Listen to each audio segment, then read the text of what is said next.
Léonore de Recondo, bonjour. Bonjour. Vous inaugurez la première capsule vidéo de Un Standard, qui est une initiative de Racines de Ciel pour célébrer le mariage entre Racines de Ciel et le musée Fesch, un auteur, une autrice, face à un tableau.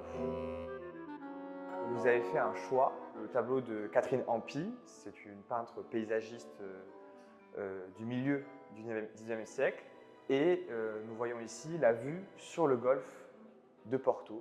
C'est très très beau, les couleurs sont magnifiques.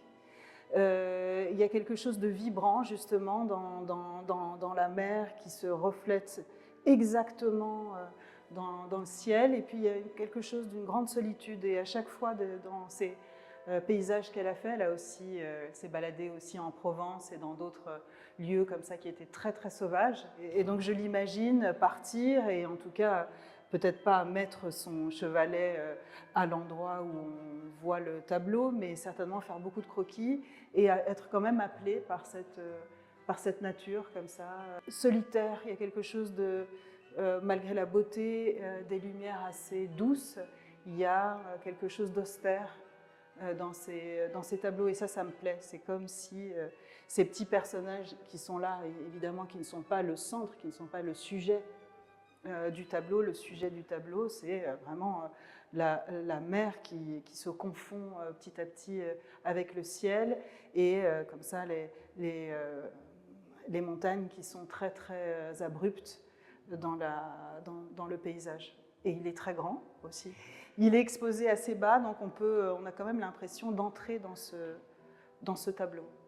Ce choix est un peu une surprise, puisque qui connaît un peu votre œuvre sait que ce ne sont pas vraiment les courants artistiques qui traversent vos romans. C'est vrai qu'on est quand même très loin du maniérisme, on est très loin des formes exubérantes, des couleurs électriques.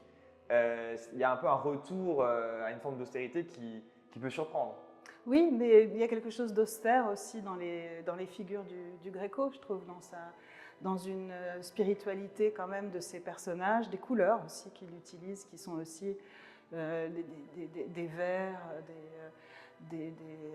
des marrons, comme ça, des couleurs très étranges. Alors là, c'est des couleurs qui sont moins étranges, mais l'austérité, la simplicité aussi, quelque chose d'une forme de dénuement qu'il y a évidemment dans la figure, enfin dans l'intériorité des figures du Gréco. Mais là, je trouve qu'il y a quelque chose de cet espace aussi qui s'ouvre, et j'aime imaginer aussi, parce qu'après on se crée des fictions intérieures, j'aime imaginer cette femme quand même au début, donc elle naît en 1797, elle va être assez réputée, elle va vendre pas mal de toiles, elle va être une des rares artistes à exposer des paysages corses au Salon de Paris au début du XIXe siècle. Il y a quelque chose que je trouve de très romanesque aussi dans la figure de cette femme se baladant dans les paysages escarpés de Corse. Vous me parliez des couleurs, et c'est que les couleurs ont un rôle prépondérant dans l'ensemble de vos romans. Vous êtes sensible au langage des couleurs, notamment entre vos personnages,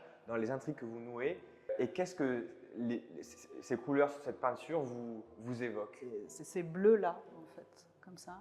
Et ces montagnes escarpées, ça me fait penser au paysage qu'il y a très souvent derrière les portraits de Léonard de Vinci. Alors là, il n'y a pas la figure. Hein, la figure a disparu, la figure humaine a disparu, elle est toute petite au centre, comme ça, mais ce n'est pas le sujet. Et là, c'est comme si le tableau avait été dépourvu de cette figure humaine et que ne restait que quelque chose, mais de son caractère, de son intériorité, de cette austérité aussi qu'on trouve dans les montagnes escarpées, sans aucun arbre dans les portraits et dans les montagnes qui sont dans les portraits de Léonard de Vinci.